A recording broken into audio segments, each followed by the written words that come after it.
Pois é, porque toda sexta-feira tem o nosso CNN Dois Lados. A disparada do dólar neste final de ano, que levou a moeda americana a bater recordes em sequência, acende a luz da desconfiança do mercado com relação à capacidade do governo em controlar o fiscal. Para além das implicações políticas, o impacto do dólar tão alto bate no bolso mesmo de nós brasileiros, já que quase tudo por aqui tem uma parcela ali a colar de dólar envolvida. Isso significa inflação em alta e menos poder de compra. Outro assunto no radar dos nossos investidores aqui no Brasil é a reforma tributária e a dúvida se de fato as mudanças na forma da cobrança dos impostos no Brasil vai mesmo trazer segurança jurídica. De quem é a culpa do dólar em alta? Será que o governo sente essa responsabilidade? Os rumos da economia no Brasil estão no caminho certo?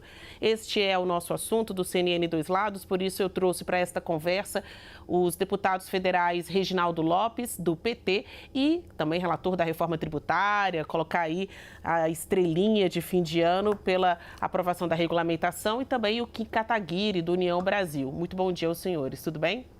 Eu vou começar pelo Reginaldo Lopes. Eu estou sabendo que tem gente que vai atrasar um pouco na agenda com o vice-presidente da República por causa desse CNN Dois Lados. Líder, é para comemorar ou é para chorar nesse final de ano, vendo a alta do dólar, apesar das aprovações, ainda que lá no amém, amém, de textos importantes para o governo, como a regulamentação da reforma tributária e esse iniciozinho de pacote fiscal? Bom dia, Basília. Bom dia, Kim. Mostrar o prestígio do Kim, seu prestígio, Basília pediu ao Alckmin para atrasar um pouquinho na reunião. Mas quero dizer que é um ano de vitória. Nós fizemos o que eu diria ser a mais ousada reforma para o setor produtivo dos últimos 40 anos, que é a reforma tributária.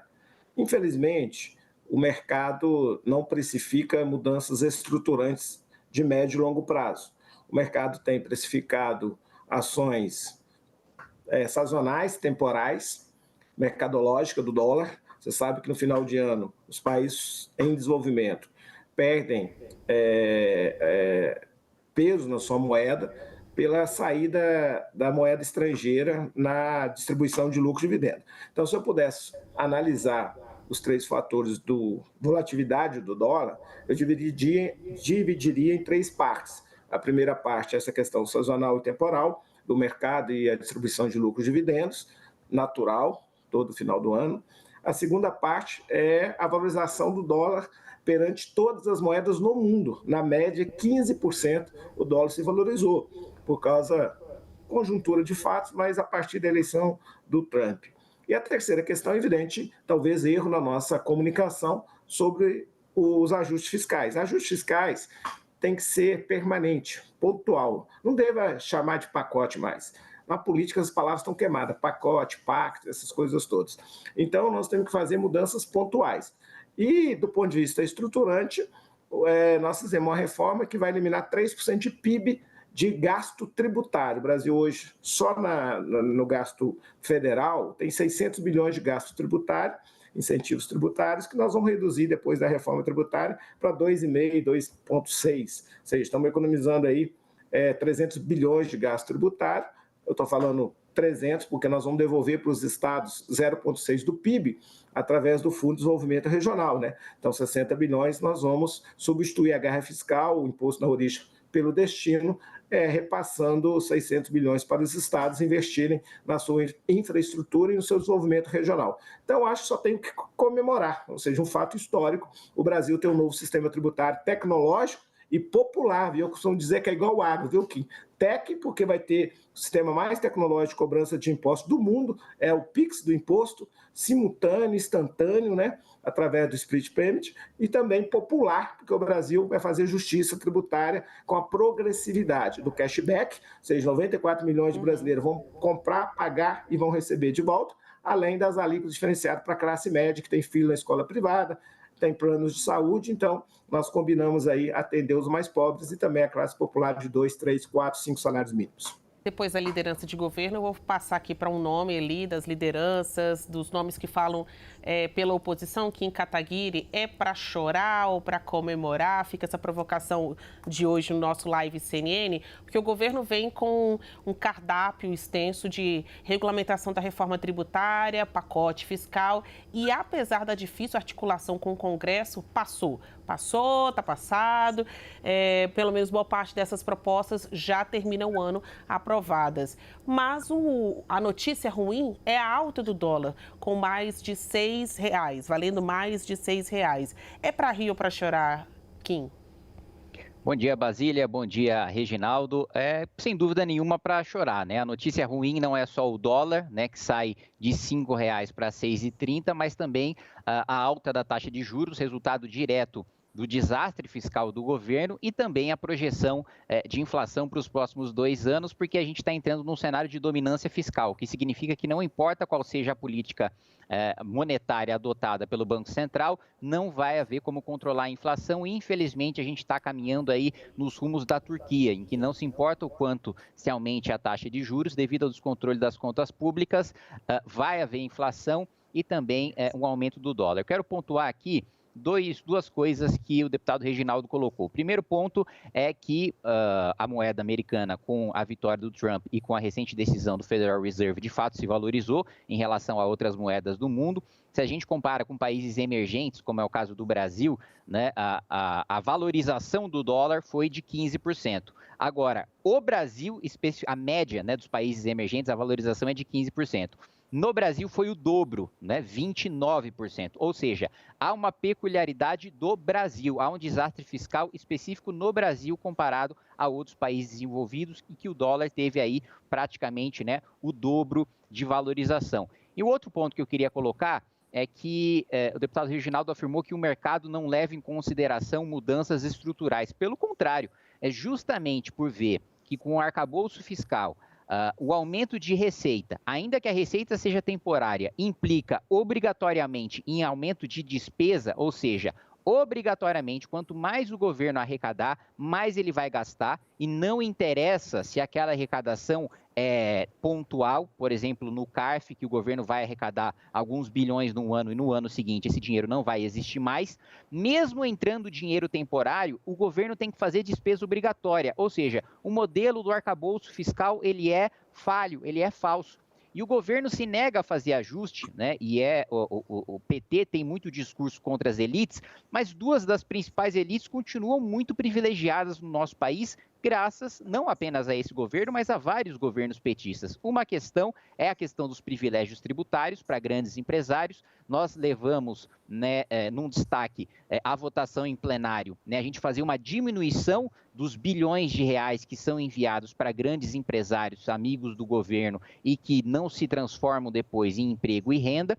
E o Partido dos Trabalhadores, apesar de discursar, né, contra tirar dinheiro do pobre para dar para o mais rico, que é justamente o que esses privilégios tributários fazem, porque o mais pobre paga o tributo no consumo, e o mais rico, né, que tem poder de lobby junto ao governo, deixa de pagar esse tributo que está sendo pago pelo pobre. Nós levamos isso em votação em plenário nessa semana e o PT votou contra, ou seja, votou a favor de manter os privilégios para os empresários. No Senado, o governo Lula votou aumento dos quinquênios, né, da elite, né, do Ministério Público e do Judiciário, que já recebe super salários ali de 90, 100 mil reais por mês, também saindo do bolso dos mais pobres, e na Câmara dos Deputados desidratou, né, a PEC que poderia tratar sobre esse assunto dos super salários, mas mesmo que ela não tivesse sido desidratada, o próprio texto original enviado pelo governo Lula também não resolve, não mudaria em absolutamente nada a realidade dos super salários que a gente tem hoje. Então, é um desastre que a gente está vendo para os próximos 2 anos, inflação descontrolada, o patamar de juros vai continuar alto, e apesar dos ataques do governo Lula em relação ao Roberto Campos Neto e ao Banco Central,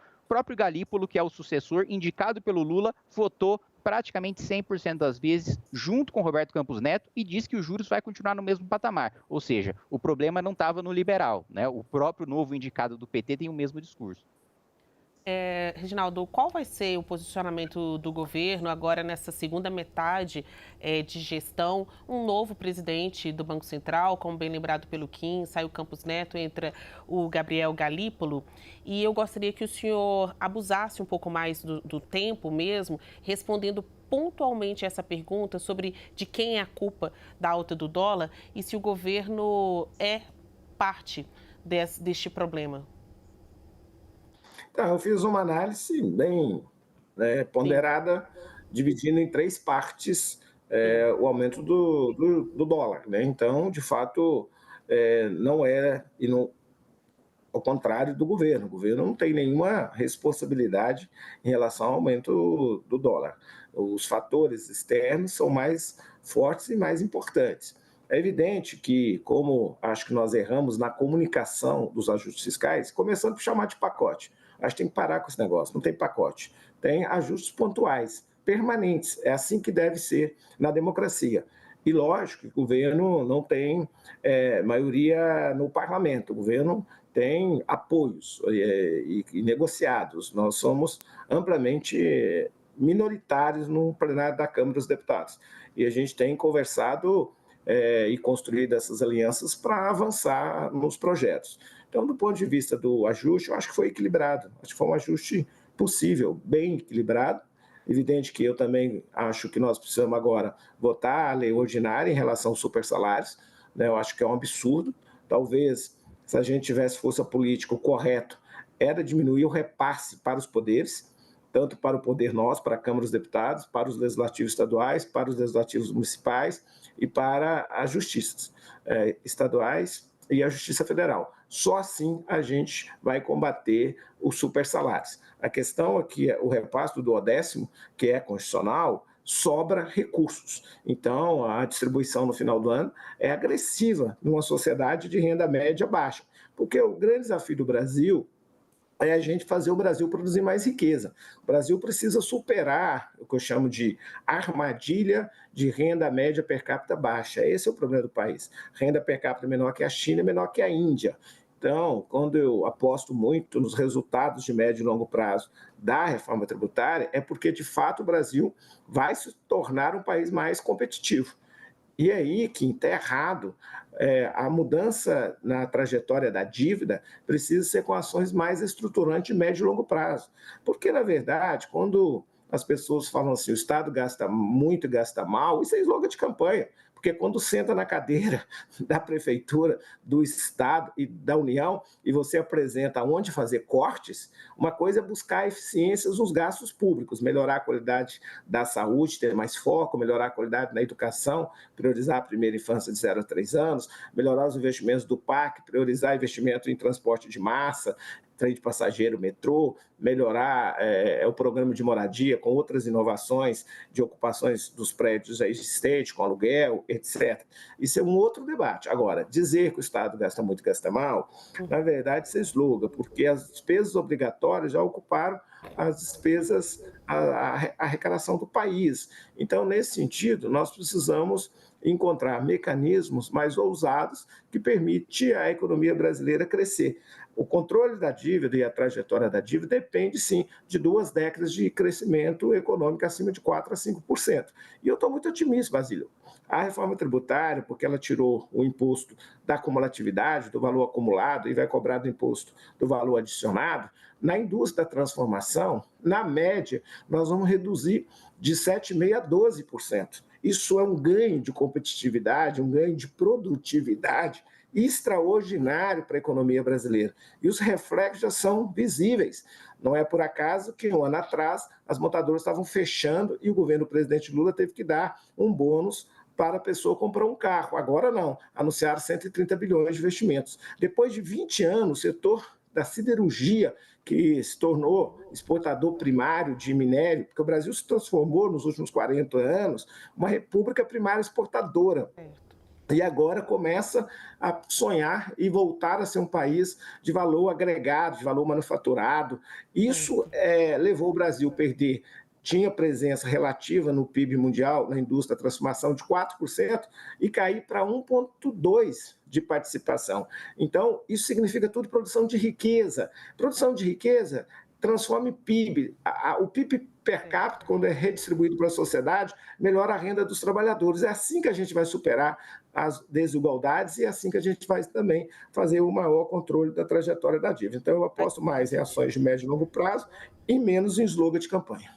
A gente vê que o relator da reforma tributária fez mesmo o dever de casa dele. Muito obrigada, Reginaldo Lopes. Eu vou passar a segunda e última pergunta agora para o Kim Kataguiri. Kim, quais são as suas apostas sobre o relacionamento que o governo vai ter a partir de 2025 com esse novo comando do Banco Central?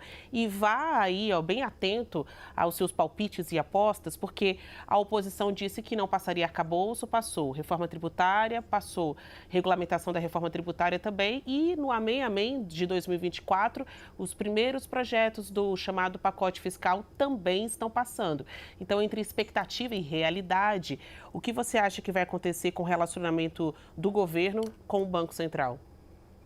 Primeiro, Basília, quem da oposição disse que não iria passar? Eu nunca disse. Eu, pessoalmente, sempre tive consciência. Aliás, eu discordo do que o Reginaldo colocou, de que o governo não tem maioria dentro do Congresso Nacional, não tem maioria na Câmara dos Deputados. Nessa semana, o governo tirou BPC de vários deficientes físicos, uma pauta extremamente sensível, com uma maioria de 260 votos, pelo menos, que eu me lembro do plenário da Câmara dos Deputados. Aprovou uma PEC com 344 votos.